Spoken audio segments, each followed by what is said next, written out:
Good morning from the COMM Studios newsroom. I'm Tyler Hall. And I'm Matt Oliver. Thank you for joining us today.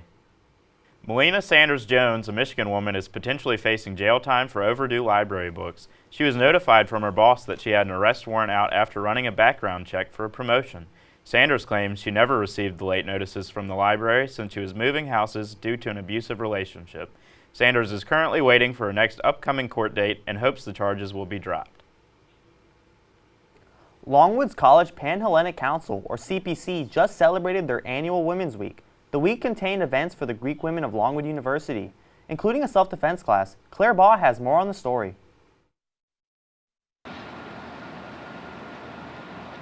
CPC Women's Week is all about empowering women at Longwood University. I got to sit down with Megan Kerr, the Vice President of Membership Development and Standards for CPC, for more information about the self-defense class. So the purpose of CPC Women's Week is to help other women who are empowered themselves empower other women.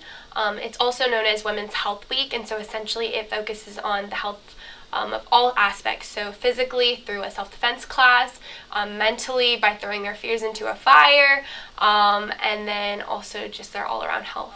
In our society today, women are being raped at an alarming rate and just being attacked in general.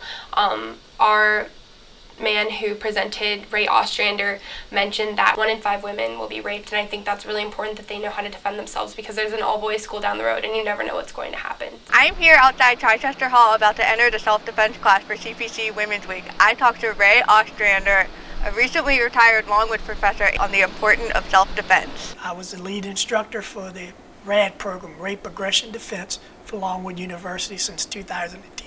If they ever come into a situation where they are attacked or assaulted, they can defend themselves, and they can also see that, hey, by just doing some simple things, they're better where they may not be attacked or come into bad situations.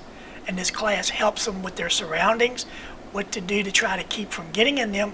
But if I do get in a bad situation, what can I do to get out of it? I don't think there's never not any room to learn. You may think you know it, but if you don't have the proper techniques and everything, it may hurt you instead of help you. There's a lot of simple things that have to be done correctly to make sure that you are able to defend yourself, and that's what we're going to teach in these classes. And there you have it. From COMM Studios, I'm Claire Baugh. Thank you for that, Claire. The Longwood Music Department has a new faculty member, and he's ready to make his mark. Tyler Hall has more on this story.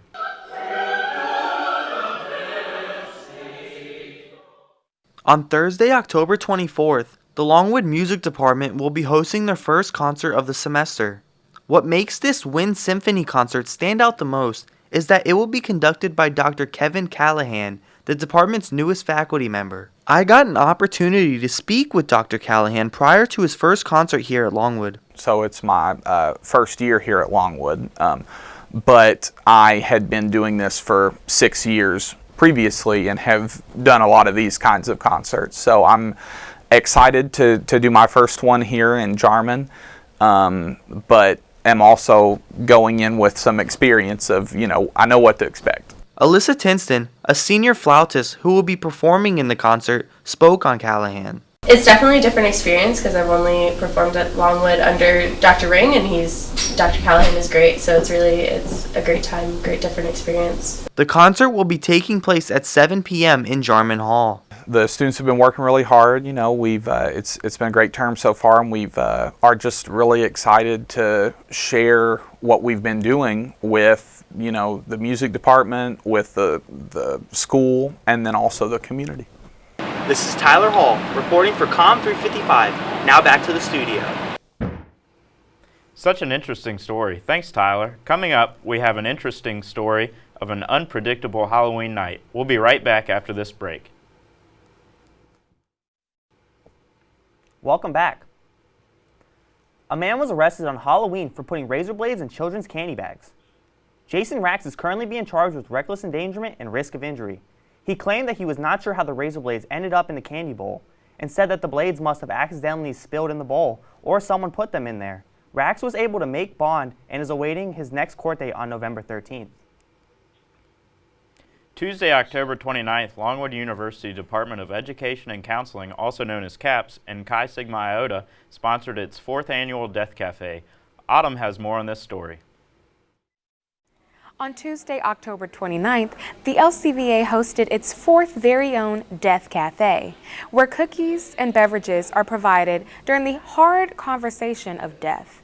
During this time, there were conversations and questions that were brought to people's attention about what is death and how do we cope with death. I've gotten the opportunity to speak with attendee Noel Bafour. Bring it into a conversation. Just like you talk about life, you should talk about death. It happens to everyone. Normalizing the subject of death, putting it into a conversation, just like you would with bringing in life. I mean, death happens with everyone. It should be thinking about it more with my family and bringing it up, not letting that person's memory just fade. I was also able to speak with Longwood University's Director of Counseling, Maureen Walls-McKay. So we find that death is just a difficult topic to talk about, even with people that we're close to. Sometimes it's more difficult to talk about death to people that we're close to. So Death Cafe, really the only purpose of Death Cafe is to offer a space for people to gather, oftentimes with strangers, to talk about this topic that we find difficult to talk about. Being that death is such a sensitive topic, Death Cafe's one of the biggest rules is confidentiality, and they uphold that to a high standard, just to make sure that everyone has the utmost comfort. On the death of a loved one. Death Cafes are normally sponsored once every year and can be found for more information on the Kate Stewart emails. I'm Autumn High reporting from Death Cafe, back at you in the studio. Thank you for that, Autumn. The Human Library put on by the Office of Multicultural Affairs took place at Greenwood Library. Here's Matt with more on the story.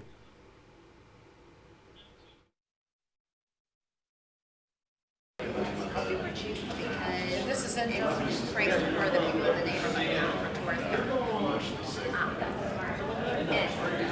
I'm here at the Greenwood Library for an event called the Human Library that's hosted by the Office of Multicultural Affairs. I got to sit down and talk with Dr. Jess Simmons about the event and see what the event was like for her as a book herself.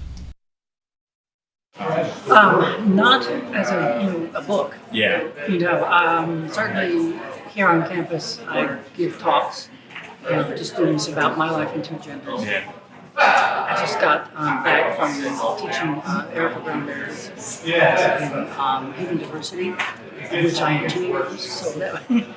I also had the chance to talk to Jennifer Van Leer. These are people you see like all over campus, and you don't really know that they have a story to tell until you pick them and you read their book, and then you just learn all these stories about them. That's all from the Greenwood Library. Back to you in the studio. Such an interesting story. Thank you for that, Matt. Well, that will wrap up our broadcast for today. I'm Tyler Hall. And I'm Matt Oliver. Thanks for tuning in. Stay happy, Longwood.